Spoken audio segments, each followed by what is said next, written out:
Hello and welcome back to Small Business Diaries. I'm your host, John Davis, joined by Steve Ledgerwood again. And today we're actually doing things a little bit differently. For the first time in the podcast history, we've actually invited someone back to talk with us. Someone has actually decided to come back on after being subjected to me and Steve for the best part of an hour. The unlucky victim. I'm sorry in advance. You're making me nervous. I was excited, and now I'm. What have we got? What's happening? Yeah, no, I feel bad for you, Heather, because you're going to be stuck with us again. But we brought Heather Elkington of Fresh Leadership World back onto the podcast to talk about specifically about setting goals. So I'm super grateful, Heather, to have you back. And would you be able to just quickly remind our audience of who you are and what you do? Yeah, sure. So I am on a mission to build a world where everyone loves the work they do. So we do that through just really solid leadership training principles. We post a lot on social media just with like short practical snippets of how managers can level up. We regularly speak to a lot of small business owners, and some of their biggest challenges are feeling overwhelmed, having to wear too many hats, and just simply being time poor. So when you're faced with a huge challenge like launching a business and setting that up and building that, how did you deal with that overwhelming feeling, if you had that feeling in the initial instance? Yeah, it's a huge that feeling is just becomes a normal part of every single day as a business owner from the moment you wake up to the moment you go to bed. The good news is it's all worth it. So it's all fun. It's all worth it. I guess I am really realistic with what we can achieve, and so my team and I will regularly say, what are we gonna not do? Like, what are we getting out of the way? What are we ditching? So just as an example, this morning we've said no to bringing in a PR team. So we're going through a book launch in July, and we were bringing in all these brilliant people around us. So social media agency, paid media agency, PR, and it just started to get overwhelming. And so I was like, what are we saying no to? Like, what are we turning down because we just can't physically cope with it all? So, and I guess on a more practical way of how I deal with it is just lots of journaling, lots of therapy, lots of I don't know, connecting with myself and what's important, and just reminding myself that no one's gonna die. We're gonna be okay.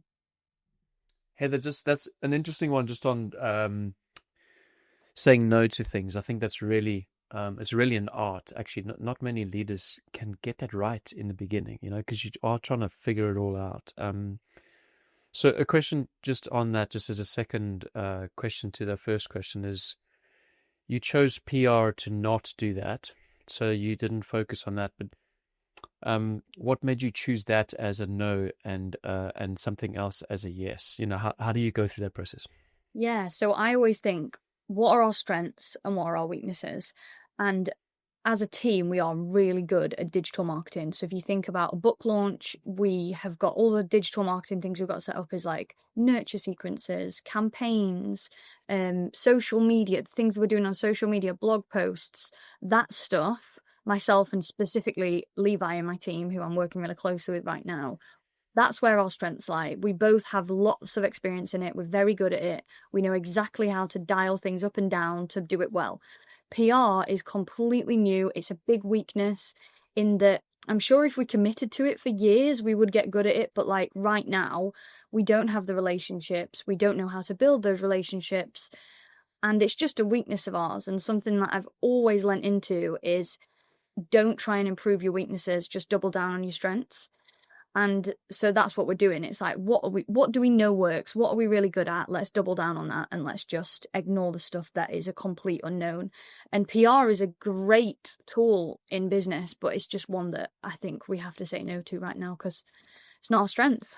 I get the feeling as well that part of this decision-making process that you go through when you say no to things, it kind of lines up with what you want to achieve as a goal, in your business as well, right? And obviously, you want to build and get people more aware of your business. But just talk to me a bit about how when you can first start your business, how critical is it for you to set and build goals right at the start? It is critical, but I would always say with goals. So have you heard the quote, you don't rise to the level of your goals, you fall to the level of your systems. Have you heard that one? No, but that sounds amazing. Tell us more. So the most important part of goals for me is the team feeling ownership over them. So every year when we have like our big annual goal setting session, the team actually offer up that information. It's like, how do we think we should grow? So I'll be asking questions like, what 3 things did we absolutely smash out of the park that we need to do more of? What 3 things did we do crap that we just need to stop doing? Like we need to ditch it, let go. And then what are we pushing for? Like, what's the big aim? This time next year when we're sat here, what will we feel proud to have achieved? And so I'll give them a lot of ownership over the goals because ultimately it's them that's going to be pushing for them and hitting them.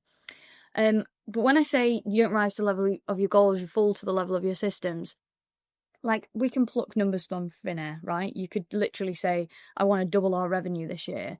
None of that matters if you aren't putting in the systems in place to make it happen. And so I will always try to, when I think about goals, instead of looking at like the big outcomes, like they exist. So let's take revenue, for example. I have a goal that is a number, say it's to double the revenue. But actually, the 5 things that I need to measure week on week, month on month is how are we doubling the number of leads that we're reaching? Like what methods are we using to double those number of leads? How is our conversion rate for our webinars performing? Like, are we increasing that conversion rate every single week? Our email conversion rates, our social media, like virality, views, engagement, they're what's actually going to get us to hit the goals instead of just looking at those numbers and being like, let's track towards those this month. And so we have them, they're there, but there is so much more focus on what are we actually changing and leveling up day to day. It's about making it more tangible, right? That's the overriding thing I got there. I want to bring in Steve. Actually, I imagine you've got something to say. I'll be very transparent. I get nervous when we walk into a strategy day and I'm relying on my team to create my overall plan for the year. So I really like what you're saying. The team have to be able to be behind the goals, so they need to be able to identify them so that they can be motivated by them. So that's really good, and we try as best as possible to do that. But I am also giving a lot of steer into like where I think the business should be going overall, and how where we're wanting to get to in 1, 2, 3, 4 years time. So how do you take your overall strategy and then try and make sure that it's all of the goals that are being set by your team is in line with the overall objectives? Yeah, so I guess I would have like the numbers that I know I want us to reach. I would give the team the opportunity first to take ownership, to plan those numbers. And if they are around about where I would want them to be, I would just leave it there. Like I would be like, fab, if it's a little bit more, a little bit less, let's shoot for the stop. Ultimately, like the team will perform. So something that we did at Go Proposal, which was a small business that I worked in a few years back, we used to give bonuses to the team.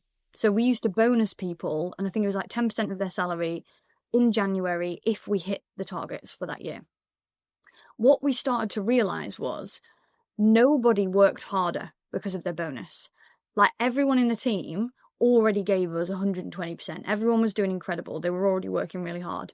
So we folded the bonuses into their pay. So one year we were just like, instead of giving you this, we're just giving you all a 10% pay rise and we're cancelling the bonuses because this is actually making no material change to the way you're all performing. You're already doing great.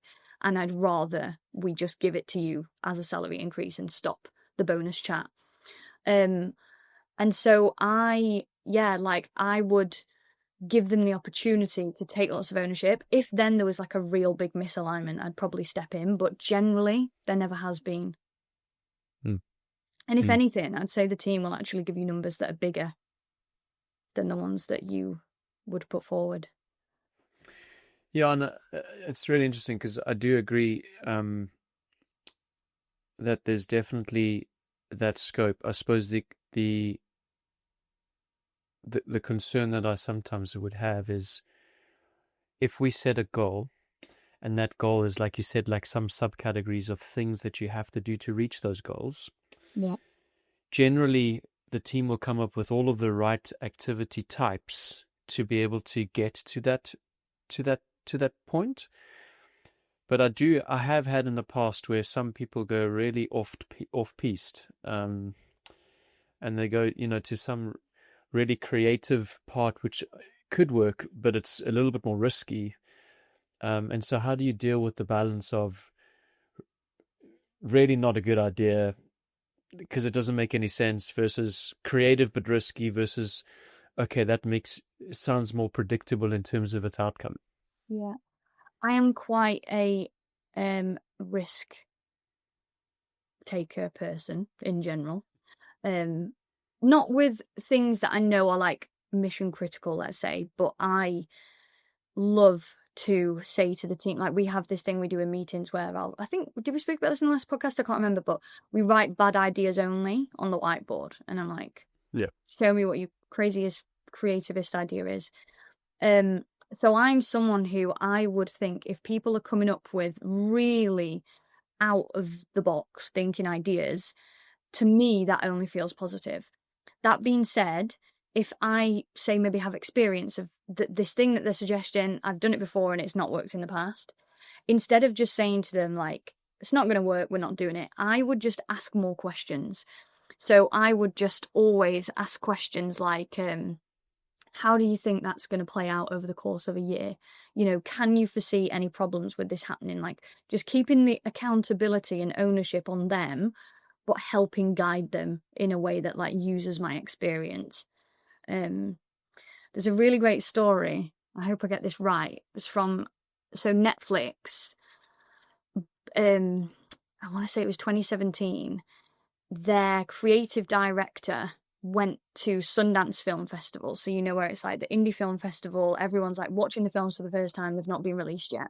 And this was at a time when Netflix weren't really like buying the huge productions. The Netflix that we know today was not Netflix in 2017. Like they were investing in very small scale productions. They had some big hitters, but it wasn't huge.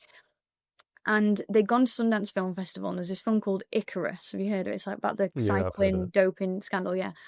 Film called Icarus, and the creative director watched it, got like a standing ovation, and it was gonna be the biggest investment to buy this film, put it onto Netflix, the biggest investment that Netflix has ever made. It was so risky, and he went to what's his name, Reed Hastings, who's the co-founder of Netflix, and he was like, I've got this idea, it's going to be the single most expensive thing we've ever bought, it's a huge risk, what should I do?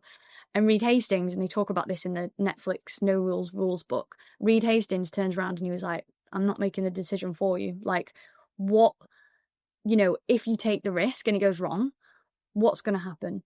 If you take the risk and it goes right, what's going to happen? How does it align with our goals? And he was just asking questions, and helping to set the context around the vision of Netflix, and just said, it was Ray Dalio, that was his name, the creative director. And he said to Ray Dalio, like, this is on you. You have to make this decision. And he made the decision, bought the film, and it was one of the most successful films that Netflix ever had. And they were trailblazers, right? Because every of the studios now copied that same strategy. Obviously, not with like a film as iconic as Icarus, but Amazon Studios like print these films endlessly now. So they call it the principle is context, not control. So they say a leader is there to kind of guide, like provide the context, ask the right questions, but never make a decision. And I spoke to so the big corporate I used to work in, Sage, you guys will know it. Steve Hare is the CEO. And I said to Steve Hare one day, I had like a very small amount of time with him. And I said to him, I always, when I'm around like people who have kind of achieved amazing things really high up in their career or whatever, I always ask like, if I've got 5 minutes with you, what's one bit of advice you would give me? What's like the best advice you've ever got? What's one bit of advice you'd ever give me? And I actually said to him, how do you make great decisions? I was like, you must have made loads of great decisions across your career. How do you make great decisions? And he said, I don't make decisions. That's why I hire people. It's like, that's why I pay the best people around me. I don't make decisions. And it honestly just flipped my head, because I always thought managers, leaders, business owners were there to, have the final say, the final approval, when actually the greatest leaders are doing the opposite. Steve, where do you come in there on that? Yeah, I have a host of questions, so I just wanted to acknowledge that I think all of that is incredibly fair. I suppose in my experience, there have been times where I've had to push people more to be able to create more tangible activities to be able to reach the goal. So, if we were to set, like you said, I'm setting the overall perspective of where we want to be in the next year or the next 2 years. And then you allow the team to be able to try and think about ways to be able to get to that through the things that they're wanting to be able to do. At some point in some of my time doing that, I can see that those things that they're thinking about aren't going to get us to the point where we're going to reach that goal or that outcome. And so there's a little bit more of a directive from me in my experience, just to say, look, I feel like this is a good idea for us to do, but I think we need either more of it or we need other things to be able to, to fill in those gaps. And so, yeah, I think the ability to be able to set the overall outcome, and then just, like you said, talk about context. It's like, in my experience, I think that potentially isn't going to be a big enough goal for us to be able to get to the overall goal. So what else can we do? So that's the first point. Second point is your guy from Sage, it's amazing, but he's got what, 400,000 people that he's working with? I don't know. 11,000. I'm lying. Not quite 11,000. Yeah. Just scrap a zero there. So like, it's a lot of people, right? So in that context, of course, it's a very bad idea for him to say, I've made this decision. It's a very good idea for him to say, our company and our exec team have come together and been a part of our plan for the next 12 months. For a small business person who is managing a team of 5, there's a lot more operational nuance that comes with a business owner in that sense, and they actually have to make decisions daily. Of course, when they have a team doing something, they try and empower that person for that particular thing they've been hired for. But there's a lot of other things that they're doing to make decisions on, because they have to be hands-on. Mm-hmm. So yeah, that's just kind of where I think my summary would be from that. But I don't know, what do you think about that, Heather? Yeah, no, I do agree. And I think all of this, like, we're not talking in absolutes, it's not like never make a decision, never set a goal. It's all very contextual. But I guess to give some context, so my team is very small. We're a team of 2.5. And so like Joe, my videographer, messaged me yesterday, and he was asking lots of questions about things we should do on YouTube. He's like, do you think we should, I don't know, like add thumbnail pictures and just kind of like small bits?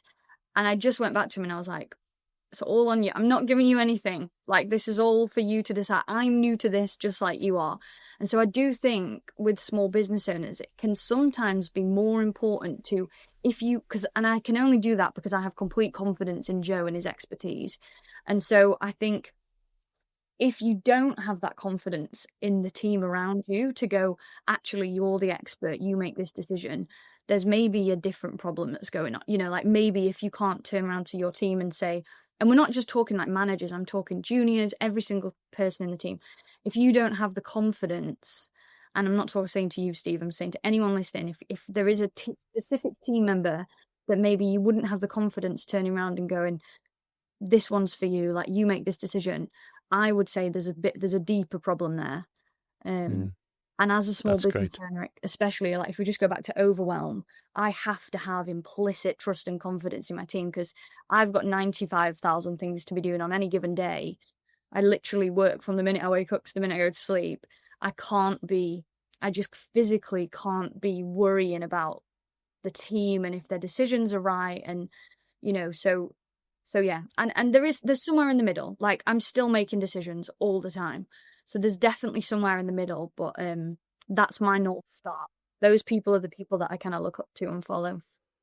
Not to draw too fine a point on it, though, you've hired these people, so you would expect them to take ownership things that they're in control and charge of there, with some steering guidance from you. But if you're having to step in a lot, that's very, challenging for you. If you feel like you're stepping in all the time because you don't trust what's going on in that particular area or function, there's definitely something wrong. Now, there's also the flip side where you could have, and we've had this many times in the past, me included, where you've had a manager that's been over controlling, so they don't trust anything, and that's negative, right? But there is a sense of if something's on your mind and you're having a sleepless night because you're not sure about that particular area, something deeper is Yep. going on, and what is that, right? So I think that's really good to acknowledge that, because you have to get to the bottom of what that is. Yeah. For sure. Okay. I want to move us on now, and I want to talk more about like when you set goals in the initial instance. How do you make sure that they're meaningful and realistic? And just as an additional to that, where do you think people go wrong when they're setting goals in the first place, right? What mistakes do they make? Because a lot of things I hear about in my role, in previous roles, that people miss targets, people don't get them right, and they get frustrated with setting goals in the initial instance. So just a bit of a summary on that, please. Yeah, so meaningful is a really great word that you've used there, because I think every company should have, and it doesn't matter if you are one person as a solopreneur or 11,000 people like Sage, you need a vision and or mission statement. Like, you need a North Star that is guiding where we're going. And the reason that's so important is because it allows you to say no to the things that don't serve you. And so I would start right at the top with the vision and mission statement. And then it's like, okay, what are the 5 to 10 drivers that are going to actually get us there? Revenue's almost always going to be one of them. Is it new customer acquisition? Is it churn? Is it like community engagement? What are the 5 to 10 like actual needle movers? And everything else is noise. And then start to just drill down from there. And I think meaningful can only play a part in goal setting when you have a really clear vision. And for me, I mentioned it, like I mention it on every podcast, every time I speak to someone new, which is I'm building a world where everyone loves the work they do. And what that means is when I have opportunities to get on podcasts and deliver these messages to as many people as possible, it's like a hell yes. But when it's something, I don't know, maybe I'm getting asked to like go and do a small panel talk for free that's not paid, and there's only going to be 12 people there, and it's like, that's not impacting as many people as I could be doing in that time. And so it allows you to say no to the wrong things. So meaningful is start with a vision and mission. Where should we go from there? What was the next question? It was more about like, where do you think people go wrong? So you're talking about being meaningful and getting the vision, but where do they go wrong? Yeah, this is going to be a theme throughout, but it's saying yes to too many things. Like, it's not having the focus to commit consistently to the same things over and over and over, and just making sure that when you set those goals, like say you set 10, now we get it down to 6. It's like, and these are just numbers, I'm just putting, there's no science behind these, but these are the kind of numbers that we're using. So say you have 10 goals in that year. Okay, but what are the actual 6 that matter? Like, just saying no to as much as possible, because if, diluted focus is diluted results. So if you have 10, you're going to get diluted results, compared to if you had just 4, you would probably smash those 4 out of the park. And we love to, as small business owners, a word that you have to become so aware of is vanity. So like just vanity metrics, and they play a part in so many things that we do, and it's accidental. It's not because we're bad people. It's not because we're like egotistical. It's because like we're just chasing approval, like all of us from childhood just want to be liked, and we want people to be proud of us, and we want to succeed. And so we chase things that may look good. So likes on social media, team number, even, like that's a vanity metric, I think, is being able to say to your mate, oh, I've got a team of 12 people. But then actually behind the scenes, is that messing up your profit? Like, do you need 12 people? Could it be 8? Have you just employed people because it makes you look good? And so just becoming very aware of like vanity and making sure that everything you do is moving you towards your goal and not just getting approval from people that don't really matter. So I have a quick follow-up, and I want to bring in Steve straight afterwards. But what I wanted to ask specifically is, when how do you focus on the right goals, right? So you talked about, the problem of setting too many, but how do you focus on that? Well, I'll also answer that question as well. I've had the most amazing guidance over the last few years with my chairman, and I bring him into the picture because I really have appreciated his counsel. And when I first started out as the CEO of Capsule, he just sat me down and said, "Look, I just want 3 or 4 things that you're going to focus on," and I gave it to him. I said, "This is what I want to focus on." But what I thought that meant was, I'm going to give you progress on these 4 things, but behind the scenes, I'm going to do 300 other things because, we got people that can help, and we're going to figure it out, right? And so we did that for the first few quarters. But, through his counsel, he's like, yeah, okay, that's great. But why aren't all these people aligning to those focus areas? And so, partly it was because we didn't have really good experience in those areas. So we've had to over time hire people, in the mix. And at the end of last year, we got to a point where we have a core exec team that is able to be accountable and own those big things that we can do because we have people to do that. And this year, for the first time, we are aligning on 4 key areas of our business. Everyone knows what those 4 key areas are. Everyone is trying to push their activities and the things that they're doing and the initiatives to be able to impact those 4 key areas. There's nothing else. And so it just makes, it's really now everyone's aligned. So there's no more dilution of anything. And so, yeah, I think that's been a really, really great process to go through and really just take out the noise and really focus on those 3 or 4 things that are useful to where we think that's going to help us with our growth. So you said, how do you focus? How do you pick? Yeah. Yeah. Oh my God, I'm going to sound like a broken record, but it's just saying no to the other things. So I would pick, again, just going back to strengths and weaknesses, like be realistic. What are you already good at? Where is your unfair advantage? Stop focusing on your weaknesses and start doubling down on your strengths. And when you find those things, just saying no to everything else. Like there was a really important decision we had to make at Go Proposal. So Go Proposal, for anyone who doesn't know it, was a small accounting software.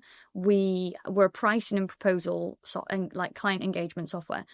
And we had the opportunity about 2 years in to expand into law. So we were making a product for accountants. It was doing really well. We were gaining so much traction. Our churn was super low. The revenue was just like crazy growth every single month. And we had the opportunity one year where someone came to us and said, I want to bring this exact model into the law industry. So for lawyers, the exact same thing, pricing, proposals, client engagement. We had a big decision to make across the team because it would stretch us, it would dilute our focus. It would mean, but potentially it would mean more money. It would mean, and if you think about like Praxignition, you guys know Praxignition, they did that. So about a year after we had the opportunity, they moved into like being a pricing proposal software for every industry, and we said no to it because we were like, we're on a mission. Our mission was for accountants and bookkeepers to love their work. So it was like for accountants and bookkeepers to build amazing businesses, serve their clients well, for small businesses through accountants to be able to have incredible businesses because their finance function works properly. And we were like, it's not our focus. We're staying. And, we had this incredible success story, sold it to Sage, etc. And that, it was just a big lesson for me. And like, it was the absolute right thing to do. We could have got blindsided by is the grass greener, but ultimately it's not. Just maybe an answer to your question, John, in what we do in our business, right? So every year we look at what we've done and what we've achieved, and then we look at the things that we see as gaps. And then we look at those gaps and we see if those gaps can help us in our journey for growth, really. And it's not just growth. Growth is a very, very big word. Obviously, we want to grow as a business revenue-wise. We want to be able to be more impactful globally. But growth for me also means that our customers are more satisfied. They're more engaged with our product, and they're happier to be in our platform. So that for me is growth, right? And we look at all the areas that we think we've fallen short on, and if those gaps are easy to address, well, are addressable, as in, can we create a plan to address those gaps? And so that's how we create focus, and that's how we decide on our key focus areas for every year. Generally, a lot of the time it's similar, because it's still addressing a gap that we know we can solve for. And we've moved the needle slightly, but we haven't moved it enough to where we think we've actually made it. So, over the last 3 years, we've definitely created similar approaches. But yeah, that's how we try and filter out what we could do versus what we should do. And we choose, how do we try and address the gaps that are going to make it better for our customers and also better for us for growth. Yeah. Mm-hmm. Yeah, nice. So you've obviously got when we talk about like mission and vision, it's the customer. We want to make sure that our clients are served to an incredibly high standard, and that would then guide the goal setting. Yeah. All right. I want to move on now to actually like tangibly setting goals. We talked very much about the strategy, the what, the how, the why. Now I want to talk about like setting goals at a team level. So we've got the business direction, we've got the vision, we know what we want to do, with the goals there. How do we cascade that down, at a team level? What does that look like, and what does that process look like? Yeah, so it would look like the way I envision this is very similar to like a org chart, like an organogram chart, whereby you kind of have the big stuff at the top and then you filter each one down. I always think every person in the team needs between 3 and 5 very clear success measures, so very clear KPIs. Yeah. And those success measures need to be things that they can actually control. And so what you don't want to do is, say if the company says, revenue's a goal for us, you just then say to your team, we need to track revenue, because it's like they can't actually change that. Like, let's be realistic, day to day, they can do things that help us move towards it, but there is so many other factors outside of their control that impact the revenue. We can't give that to them as a success measure. So let's say our revenue's at $1 million, we want it to go to 2 million. It would go down to the marketing manager and you would say, okay, we're getting the revenue to 2 million. Your needle movers will be how many leads come in the top of the funnel, how many convert into paying customers, and the churn level, and then for the product, it might be like customer satisfaction level, user, I don't know, how much time they're spending in the app every day. And then that manager would have to in turn divvy up responsibility, even on like a more granular level. So they would say, okay, top of funnel, we're impacting the leads. So who in the team, say we've got a copywriter, social media manager, etc., who is responsible for getting in those leads at the top of the funnel? Probably social media. So we're giving that metric over to you. That is going to be the one that you own. And you want to get to the point where everything is dealt with and the team are really, every single person has 3 to 5 individual KPIs and success measures that when they bring them to you, they report on them in, like, I would do like a monthly KPI meeting, but some people do like weekly scorecards where it's just more of a quick check-in. You know that if all of those things are being pushed upwards, so say you've got 5 people in your team, each with 3 to 5 KPIs, if all of them are just being pushed up by 2-3% week on week, it's ultimately going to push up the ones above them as well. So that's how I do it. A really important thing to note with KPIs, like a mistake that I see, and we'll call goals KPIs, a mistake that I see people make over and over again is only having quantitative KPIs. So quantitative ones will just look are just data, it's just numbers, it's X, Y, it's 1, 0. You need qualitative KPIs in there that are things like experimentation, it's satisfaction, feedback. And now it's so easy. We used to need to employ data analysts to understand qualitative data. Now we've all got ChatGPT literally in our pocket. So you can use qualitative data so easily to say, so ways that I use it is I ask my audience on a really regular basis, what is the biggest struggle in your leadership role right now? They tell me all the answers. I chuck it in ChatGPT and I get five pieces of data to say these are the biggest struggles. Okay, marketing, how are we turning that into 5 blog posts? And so it's using words and qualitative data as well as quantitative. I would really like to come in here actually on the value of qualitative data. It gives you a lot of context on the why. Your quant gives you the what the problem is, right? And your qualitative gives you why. And I've been doing something myself at Capsule actually with qualitative data. So we record a lot of our reviews on G2, like many other B2B SaaS companies. Sometime last year, I think it was a Saturday morning, Steve probably remembers this, I was in the shower, not that bit, but the bit that happened I don't after. remember that you were in the shower. Let's just be clear. I was never anywhere near him in any context. I was in London. He was in Manchester. Yeah. But there wasn't a video. There's nothing. I had a shower thought. And I was thinking, hey, we could definitely scrape all of that review data into a GPT and get a sentiment analysis of what our customers think about our products, the features they like, the features they don't like, and the features that they want. So I ran to my laptop and I was like, Steve, I've had a brilliant idea. And he said, no, you haven't. It's you. And then I told him it.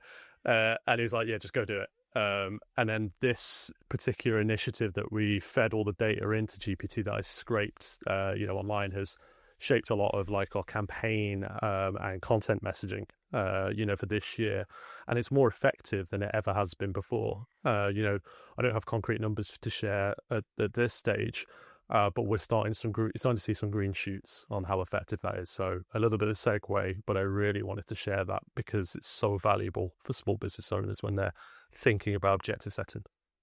I'm going to talk about a management blooper. A management blooper? A management blooper. It's one of mine, so I'm being vulnerable here. Started out a Capsule. It's probably one of my dumbest management moments. And I was frustrated that we didn't have alignment and focus. So I called my management team in. We have a management team every 2 weeks, and it's generally just going around each function just to make sure that everyone's probably aware of what's going on with each function, just so that people have context and there's just good alignment on that. And I just said I am concerned by the fact that we don't necessarily have alignment against the overall company goals. And I said I'd like to introduce OKRs, and I'd like you by the next meeting in 2 weeks to be able to come to me with your thoughts. Now, if a business was doing OKRs and understood what that actually means and had, some good examples of what was working and what wasn't, that comment in itself would have been easy. Because, you're giving the autonomy and the ability for each functional head to be able to work with their team about what that looks like. We had never done an OKR before. And actually, when they did trial it 2 or 3 years before I joined, it was awful. And then, so after that very brash comment out of nowhere, didn't align with anyone of my team, I just got questions. What do you mean by OKR? What does that mean? What does that mean? This is qualitative, quantitative? There are all these things. And so eventually I just said, right, let's just stop. I made a big mistake. Let's just talk about key focus areas. And so that's what we've been doing, right? So I think it's just, it's a really good example of how, managers and leaders are human, and they get frustrated and they just make mistakes every day. And luckily, we can laugh about it now, but it's also how you pivot to say, actually, well, this is not the right thing to do. Let's just pedal back, and try and figure out how to do it a different way. So yeah, I think every time I talk about OKRs in our management team, people just look at me and laugh, basically. Yeah. Yeah. OKRs are tough. We use them for years, and still there was lots of misunderstanding. Like, I'm someone who I have to understand and understand. Like, I'm a maths person because it makes sense. Like, I just have to understand. And if there's even a tiny bit of a piece of a puzzle that I don't fully understand, it really messes with me. And OKRs really tested me. Like, especially when we use them at Sage with that many employees, there was so many moving parts that I was like, it felt really tough, like really conflicting, unnecessarily tough. Talking about like setting goals, OKRs, is there any frameworks or any like kind of I'm not going to say quick and easy, but ways to speed up, accelerate, and structure that process that both of you recommend? I actually have an agenda that I can send you that I use that's called my 2025 planning sesh that helps, that it like drills down. I'll send it to you, you can put it in the show notes. It drills down, starts at the top with the vision and mission, asks lots of questions. What did we do really well? What do we need to change, etc.? And it goes right the way down through about 6 sections into right now, together as a team, collectively, what are our goals going to be? Amazing. That'll be a really valuable resource, I think, for a lot of our listeners and customers in general. Steve, anything that you've used in the past that would be useful? So I'm useless with templates. So, Heather, if you can give us that, that's amazing. I'll send you it. I've never been good at trying to create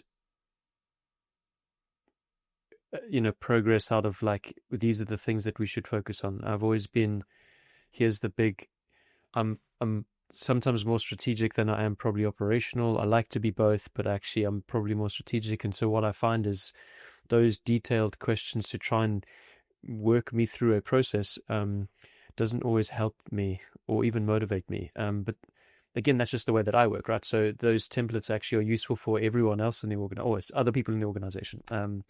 But what I generally do to set and define goals is to do, like I think you've mentioned in this call today, is to have space and time to be able to talk through and discuss like what that looks like.